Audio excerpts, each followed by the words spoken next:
All right, hello, Mr. Smith. How are you? Good, how are you? Good. My name's Dominic. I'm your student nurse for today, and you're here for your just clinical checkup Yes. today? All right, very good. I had a few other questions that I did want to mention, though. Some other things I wanted to bring up, if it's okay with you.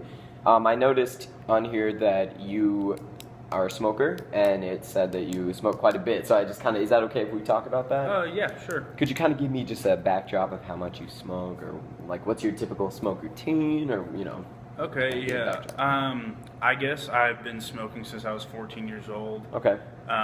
Recently, I guess I'm up to 2 packs a day of Camel unfiltered. Okay. I really like going out and smoke breaks with my friends, and Yeah. it's just a really good way for me to relieve my stress and my anxiety from work and everything else. Okay. So, Yeah, gotcha. So do you have any smoking in the family? Like, does your family, is that your parents or anything? my dad smoked, Okay. and he was a smoker for a very long time, and he developed lung cancer, and he eventually passed away Okay. at 66. Okay, So. gotcha. All right.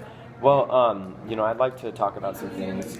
I know that this amount of smoking is at an unhealthy level, and you may be aware of this as well.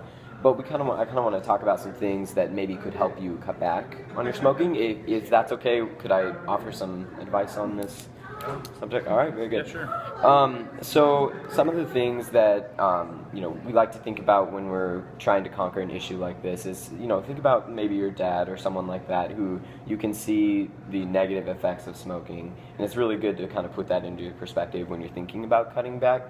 I'm just this is outside of safe limits, the amount that you're smoking 2 packs, so I'm just kind of concerned for your health and Okay. and do you think your COPD or anything might be correlated to the smoking? Yeah, my dad had COPD as well, Okay. so I assume he got his from his smoking habits. Right, right. It has worsened. It has worsened my ability to breathe. I know Okay. I take albuterol 2 puffs a day now to Okay. prevent, because I have trouble breathing. Sometimes at night, I have trouble breathing as well, or when I'm just walking around or trying to exercise. Right. It's just really hard, and I don't know. I'm kind of afraid to quit smoking because I feel like that helps me reduce my anxiety and my stress. Okay, right. And I fear that if I were to quit, maybe it would worsen my depression Okay. that I've been working on. So Okay.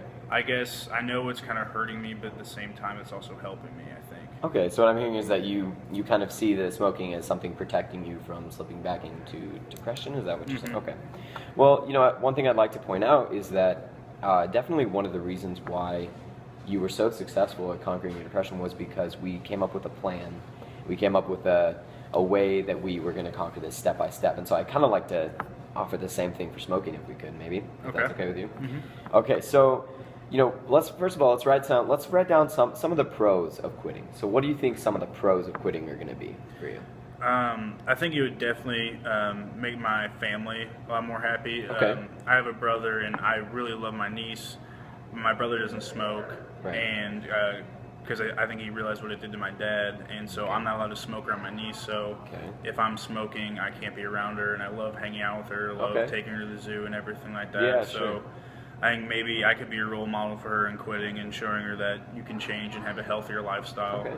I think that would definitely help with my happiness as well. Okay. And it would, I guess, help with my overall health with my COPD and everything. So other than your brother, do you think you'd have other support systems as well to kind of help you through this? Anybody else that could help you, cut back or be a good encouragement? Yeah, I have a friend who's kind of like me. We kind of smoke to keep ourselves calm and keep Okay, our yep. anxiety down. And I know he's expressed interest in quitting, so I think that maybe we could talk about it and maybe try to do it together as Yeah, well. definitely. All right. So, all these motivators, there's one more thing that I really would like to kind of bring to your attention is that if you remember the group therapy from when we were talking about your depression, did those groups help you a lot when you were going through that, or did that seem to be a really good tool for you to help? Yeah, it definitely helped me a lot with what I was doing with. It was kind of nice to be able to know that I'm not the only one trying to go Right. through it and the only one struggling, and it helped me meet more people and kind of got me with friends who were all going towards the same goal. So I think that would definitely help if maybe I did a group therapy. Okay. As well. Yeah, I definitely, if it's all right with you, as part of our plan to kind of, if you're ready, let's see. Let's try this. We have this little tool here. It's called the readiness ruler. So this is going to be on a scale of 0 to 10, which 0 is that you're not ready to quit, and then 10 is you're ready to quit. Where do you think you're falling right now on this ruler? I think I was probably around like a 1 or 2 when we first started. I didn't really even think about this. Okay. But I guess now I'm probably around a 4 or 5. Okay. All right. And what makes you that instead of maybe a 7 or 8? Because I'm a little hesitant because I haven't really put much thought on this, but I'm sure that if we get a good plan, I could get up there eventually. All right, very good. Yeah, for sure.